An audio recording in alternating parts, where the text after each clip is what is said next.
पुणे, सातारा या सगळ्या ट्रॅकमध्ये कांद्याचा इश्यू आहे का नाही? आणि या भागातला शेतकरी कांद्यावर अस्वस्थ आहे आणि प्रधानमंत्री येऊन काही बोलत असतील त्या विषयाला टच करत नसतील तर साहजिकच कोणताही विचार ना.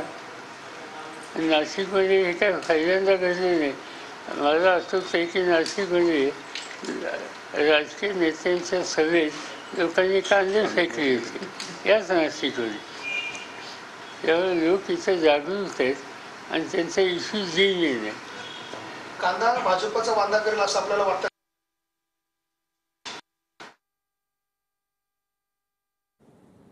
तर शेतीचे प्रश्न सोडवण्यासाठी मोदी मला गुजरातला घेऊन जायचे आणि त्यांच्या राज्यातील शेतीचे प्रश्न ते माझ्याकडे सोडवायला घेऊन यायचे अशा शब्दांमध्ये शरद पवार यांनी मोदींवर निशाणा साधला. अजित पवार गटाची भाजपची आले जरी समजा तरी अगदी थोडेफार जागा येतील आणि शिंदे गटाची देखील 2-4 जागा ज्या आहेत त्या या ठिकाणी येतील. आपला एकूण अनुभव काय सांगतो? असं की पृथ्वीराज चव्हाणांचे असेसमेंट आहे त्यांनी सांगितलं मला ट्रेंड आम्हाला अनुकूल दिसतो. मी असं नाही म्हणणार की 100% असंच होईल, पण जन्मत ठिकठिकाणी लोक बदलाला अनुकूल आहेत आणि भाजप आणि तत्सम शक्ती यांना बाजूला ठेवावं, विशेषतः शेतकरी.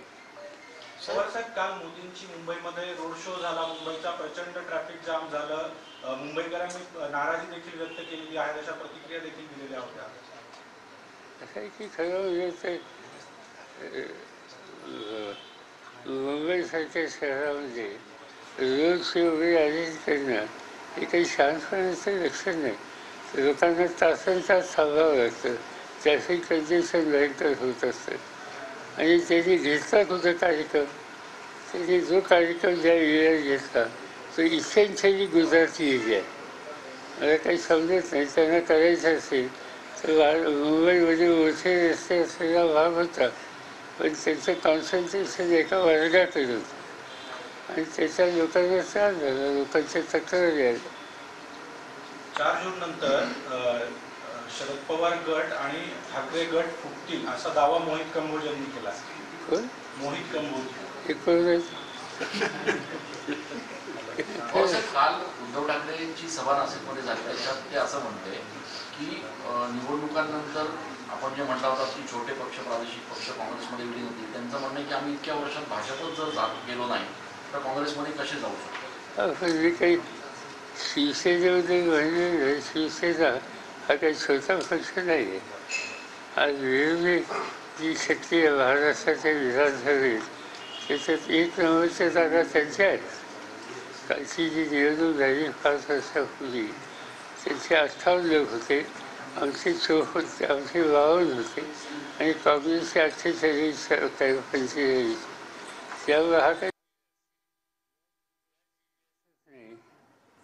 धुळे, नाशिक, पुणे, सातारा या सगळ्या ट्रॅकमध्ये कांद्याचा इश्यू आहे का नाही? आणि या भागातला शेतकरी कांद्यावर अस्वस्थ आहे आणि प्रधानमंत्री येऊन काही बोलत असतील आणि त्या विषयाला टच करत नसतील तर साहजिकच कोणताही विचार ना. नाशिकमध्ये हे काय पहिल्यांदा घडले नाही. मला आठवतं आहे की नाशिकमध्ये राजकीय नेत्यांच्या सभेत लोकांनी कांदे फेकले होते याच नाशिकमध्ये.